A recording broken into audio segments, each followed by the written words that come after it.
following Jesus also includes pain and suffering.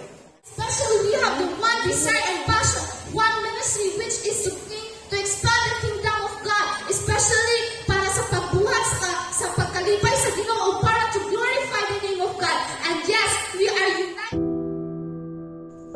Kay sarap ng mundong aking ginagalawan, tila'y tunay na kapahingahan. Hinahanap ang sarili ngunit hindi ko masilayan.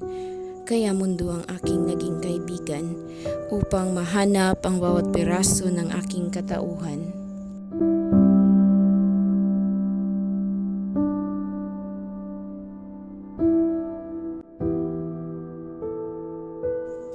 May kaibigang malalapitan kapag may problemang pinagdadaanan na alak at pera ang solusyon lamang.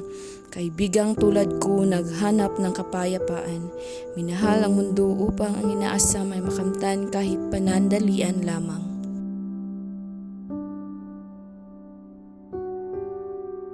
Kaya aking sinabayan ang gusto ng aking laman.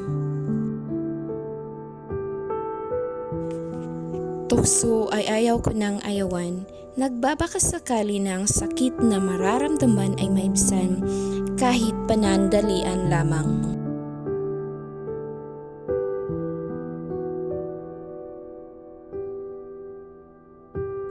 Ngunit lahat ng aking ginawa ay balewala. Nagpatuloy sa paghakbang, ngunit sa pagkakataong ito'y wala na akong malalapitan. Kaya aking binalikan ang mundong tinuring kong sandigan, ngunit umikot na rin pasilangan. Iniwan ako sa kabila ng aking nararanasan, sino ang aking lalapitan? At aking napagtanto ako'y nakagapos sa kasalanang ang Diyos ang napako. Ang takot sa katahimikay tumagos. Tanong sa sarili, kailan ba ito matatapos? Parang nakakulong at nakagapos. Sumigaw hanggang sa mapaos. Naghikaos, nasaktan, nahirapan. Yan ang aking nararanasan. Kaya aking pinairal ang makitid kong isipan. Sinubukan na ang Diyos naman ang lalapitan.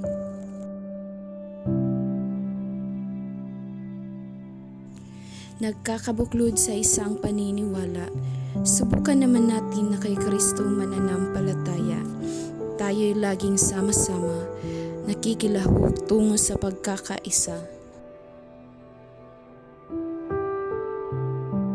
Sama-samang itaas kamay natin kay Kristo, ipakita ang talento at ibahagi sa mundo, kabataang tapat ikalat sa lahat, mga gawaing dapat, pagmamahal niya sa amin ay palaging sapat, pagkat sa piling niya kami ay karapat-dapat.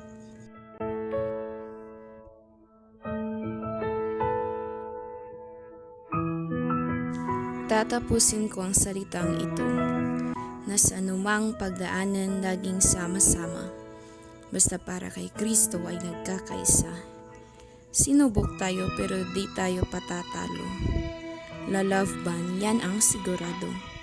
Ikaw, ako, kapatid mo, lahat tayo.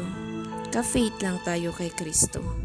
Ang nooy nakagapos sa kasalanan, ngayoy pinagbuklod sa isang pangalan. Binugos!